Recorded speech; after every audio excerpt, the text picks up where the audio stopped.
Hey YouTube, I'm going to try this again. Here's all my tools, as I said in my other video, that I do contractors work and home improvement stuff. So fortunately, my oil pump or my pickup tube to my Cadillac, I have a 2004 Cadillac ESV with a Chevy Vortex 6.0 motor, but my oil pressure, lost all oil pressure yesterday. Had to have my car towed back here, and basically I had to take everything, all my tools that I have in there for my jobs. I got the old Porter cable circular saw there, and yeah, that's my own cord I put on there. So when your tools stop working, they really don't stop working. Just replace the cord. I think I got like an 8-foot cord on there now anyway, so it works better. Longer reach. And it's a heavy duty cord, so no, it's not going to burn my saw out. But anyways, I'm just going to go over just all my, well, not everything, but just going to go over some of the stuff that I own, and all of this stuff that you see. I got this is a Black & Decker. I'm not even going to pull it out of the bag, but it's a jigsaw, Black & Decker jigsaw. I have my Porter cable finish nailer here. I have a Banks. This is actually a Harbor Freight special, but it's only a little stapler. It's a stapler pin nailer, and I only use it. It's not a heavy duty use tool, but Banks isn't that bad at Harbor Freight, so I don't know. I picked that up for like 25 bucks, 30 bucks, something like that. This is my Porter cable. This one I've had for well over a year now. That's my Porter cable 18 gauge stapler that I actually shot a nail through this finger all the way right through the middle. Sorry to give you the middle finger, but that's where the nail went, like right through here. I don't even know if you could, oh yeah, you could see the little dot right there where my thumbnail is. I shot a nail clear through my finger, through the cabinet, through the crown molding, and up into the ceiling. Yeah, it was a 2 1/4, I think, inch nail or something like that. I know it was over a 2-inch nail, but it went through that side, through the bone, right out that side. And I just pulled it out with a hammer and a pliers. You could see, well, you could barely see, but right there, that little white looking bump. But anyways, here's my Craftsman toolbox full of tools. I don't even know if I can open this, but these are tools. Like I said, I do home improvement, contractors work. And yeah, if you're going to put a lot of stuff in this toolbox, and you're going to be sliding tools and bags and all kinds of stuff like this in and out of your freaking car, make sure your latches are closed on your toolbox, because what happens is all these pockets and handles and zippers get caught. If your handles are open and hanging down here and you slide something in there, you're going to rip your handles off. So this just sits in the way back of my Cadillac Escalade, like right where the trunk opens. So I just basically, let me move a couple things out of the way here. So I just basically keep this toolbox on the left side of my Escalade all the way towards the back, and I keep this other toolbox here on the right side. So when I gotta grab anything out of here, such as hammers, I got a Craftsman socket set, pencils, pry bars. You guys seen this before in my bit review, and just squares and all kinds of tape measures, all kinds of stuff in there, all kinds of hand tools in there. That stays in my box. I got a few boxes of Spax fasteners and tile board screws and deckmate screws. I keep those in my car. That's my Porter cable drill bag. This bag just has, what I do is, if you see, I have a bunch of bags with just very random little things in there. Got some gas line tape in there. I got a rubber flooring mallet in there for doing like laminate flooring and stuff like that. I got my rigid vacuum. But what I do is I have a bunch of these Husky bags. So, because I work on a lot of properties for landlords and stuff like that. So, you know, I go into these 3-story, 3-family houses, whatever. So what I do is if I have to run into a place real quick, obviously I'm not going to carry this big toolbox, all these bags of tools and everything. So what I do is I just go through grab what I need, throw it in one of these, throw it in something like this, little Husky bag. I have a couple of them here. And I just throw basically the necessary tools that I need to do a little job or whatever. Change a faucet or whatever, you know. And I throw that stuff in there. If I got to change a light fixture or whatever, I'll just throw what little, you know, wire strippers and stuff like that in that bag and just carry that bag instead of running up and down the stairs to the 4th floor or whatever. But anyways, here's my other, this is actually an old, this thing weighs, let me tell you, my toolboxes are not light. That is why, if you could see in here, it's kind of like a mess. Well, that was the tow truck last night. My truck went on a flatbed, so they raised my truck up and everything slid in my toolboxes.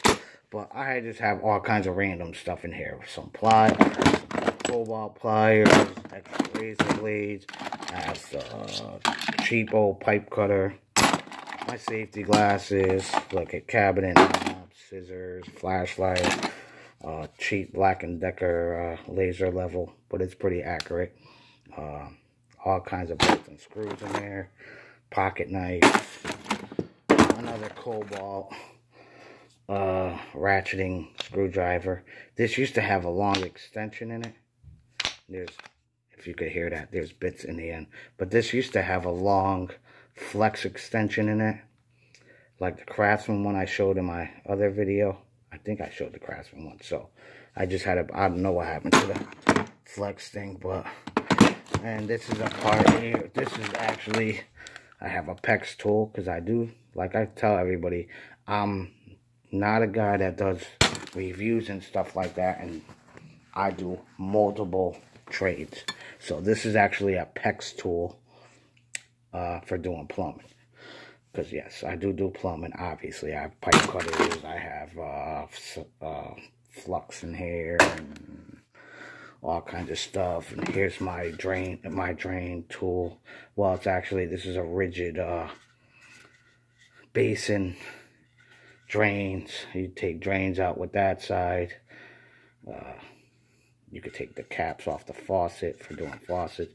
This side hooks onto the supply lines or what have you, so you can get up behind the sink. The hose runs through here. You pop this out. This thing pops out of here. Okay, put it on the ground. Let's see, dropping everything. And then here, as you can see, I just got, I don't know, a little level, Sawzall blades. I have a cobalt saw. I don't know, I got this thing for like 20 bucks, but this thing will cut through PVC plastic. This thing will cut tree branches. It's got 3 saws in there, saw blades in there, and you could just, you know, it's a multi-saw. If anybody ever seen one of those. I got my giant pliers in here, chalk line, caulking tools, flashlight, magnetic too. Flashlight, I haven't even used that. More hammers, more Sawzall blades, what do you call this? This is actually a painter tool. This round part is to clean your rollers. This little notch right there is for pulling screws and nails. Then you have a couple of wrenches on here. Bottle opener. I don't know who's drinking on the job. Not me. And this is just a multi-tool. Also, with this one, it has 2 bits, but I don't have the bit was right here, and there was a bit right here. They're in this tray somewhere because they kept popping up. But you could stick a screwdriver bit in this end here and take screws out, flat-headed screws. And if anybody doesn't know what this thing is right here, this is like a little metal thing, okay? And I'll just demonstrate on my wall here.